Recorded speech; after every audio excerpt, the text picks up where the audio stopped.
Have you ever stood somewhere and felt like you weren't entirely alone? Like the air grew heavy, the sounds of the world faded, and a cold breath feathered the back of your neck, even on a summer's day?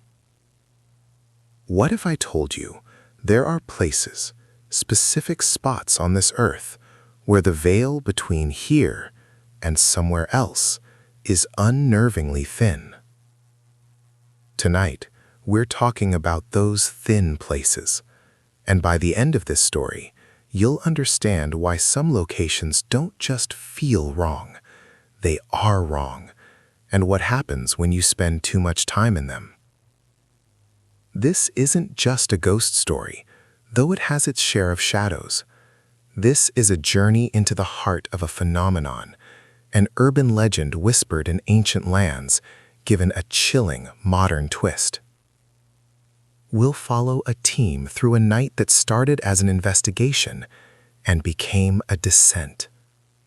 We'll experience the slow creep of dread, the turning point when curiosity curdled into terror, the worst moments, what it cost them, and what truly followed.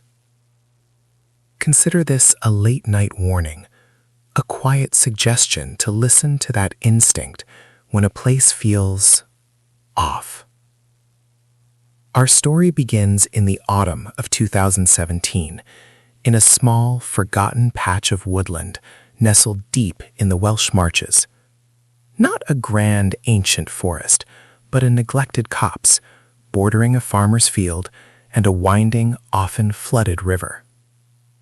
The team consisted of 4 investigators: Rhys, the pragmatic leader; Ilara, the researcher, steeped in folklore; Marcus, the tech guy, always with a camera or sensor; and Chloe, the sensitive, the one who felt things. Their target, a local legend of a whispering hollow, a place where people reported sudden drops in temperature, disorienting echoes, and a pervasive sense of being watched. Ilara had dubbed it a potential thin place, a term from Celtic folklore for locations where the veil between here and somewhere else is unnervingly permeable. Their first visit was a daytime scout, nothing overtly spooky, just quiet. Too quiet. Even the birds seemed to avoid the central hollow. Marcus's EMF reader registered an odd, fluctuating spike, but they dismissed it as natural interference from the damp ground or hidden power lines. They decided on an overnight investigation, armed with thermal cameras, audio recorders, and a good dose of skepticism. The plan was simple: set up camp, monitor, and debunk.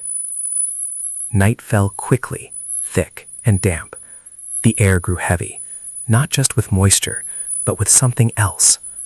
Chloe, usually reserved, became agitated, constantly scanning the tree line. "It's like the air is thinking," she whispered, clutching her arms. Rhys tried to calm her, attributing it to nerves. Then came the first clear escalation. Around 1 a.m., the thermal camera, pointed at the darkest part of the hollow, started picking up anomalies. Not just hot spots from animals, but cold spots, moving humanoid shapes that registered colder than the ambient temperature, drifting between the trees. Marcus double-checked the camera, assuming a glitch, but the shapes persisted. They were faint, almost transparent, but undeniably there. "What the hell is that?" Rhys muttered, his confidence wavering. They tried to track one with a spotlight, but it vanished as soon as the beam touched it. Ilara's voice was a low hum, reciting folklore.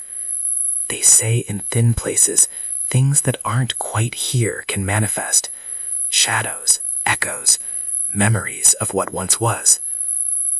The true terror began when the sound started. First, faint whispers, too indistinct to make out, seemingly coming from all directions. Then something more distinct. A child crying, faint, mournful, and getting closer. Rhys, ever the protector, grabbed a flashlight. "Stay put.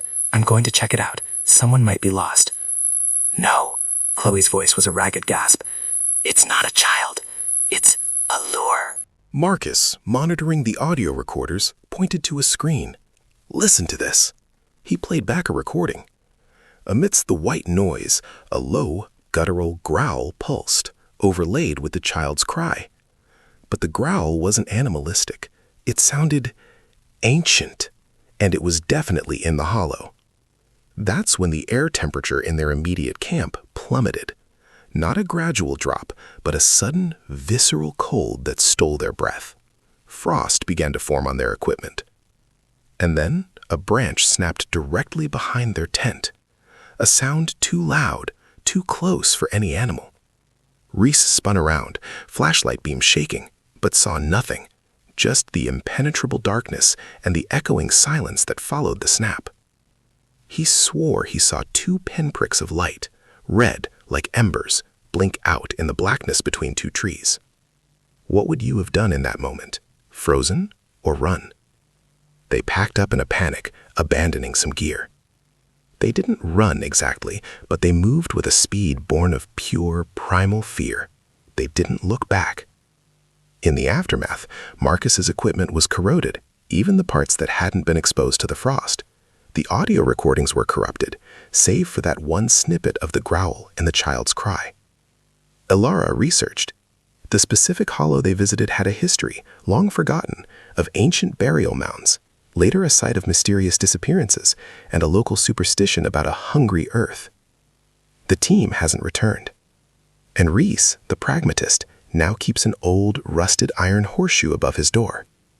What doesn't feel right? The sheer, personal nature of the terror. It wasn't just things happening to them.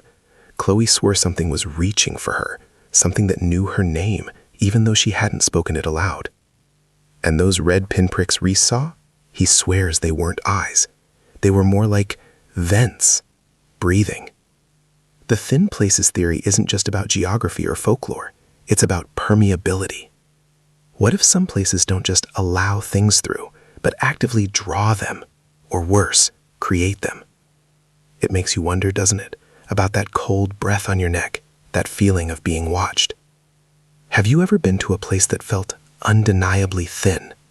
A spot where the atmosphere just shifted and dread settled in your bones? Tell me your stories in the comments below. And if you want to explore more tales of the uncanny, the unexplained, and the terrifying whispers from the edges of our world, make sure you subscribe. We'll be here, in the dark, waiting.